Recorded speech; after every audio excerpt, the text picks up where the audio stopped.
الاستغفار هو سيد العبادة، له وقته المفضل، فأفضل الأوقات للاستغفار ما كان في وقت السحر.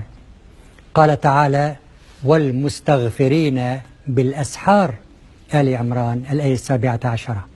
الآية الأخرى: وبالأسحار هم يستغفرون، بسورة الذاريات الآية 18. وبالاستغفار يحل الإنسان مشاكله في هذه الحياة الدنيا، لأن للاستغفار خواصا هامة جدا. هذه هي نتائج الاستغفار. أولا، لا يتعذب الإنسان في حياته أبدا، لا جسميا ولا نفسيا، لقوله تعالى: وما كان الله معذبهم وهم يستغفرون، بسورة الأنفال الآية 33. نلاحظ جاءت بالصيغة الاسمية كلمة معذب للدلالة على الشمولية، وما كان الله معذبهم، فالاستغفار ينجي من كل أنواع العذاب الجسمي والفكري والاجتماعي.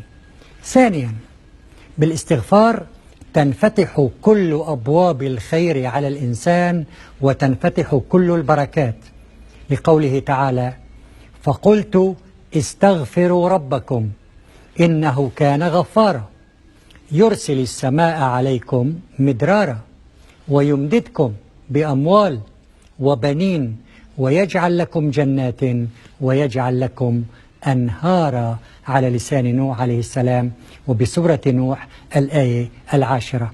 فماذا يريد الإنسان في دنياه أكثر من ذلك؟ ثالثا، الاستغفار يزيد الإنسان والمجتمع قوة ذاتية.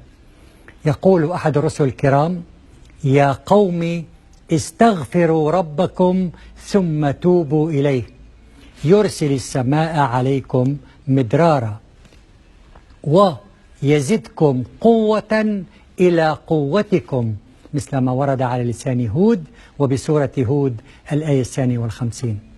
رابعا، يكفل الاستغفار للإنسان الحياة السعيدة الممتعة. تقول الآية الكريمة: وأن استغفروا ربكم ثم توبوا إليه يمتعكم متاعا حسنا إلى أجل مسمى ويؤتي كل ذي فضل فضله، بسورة هود الآية 3.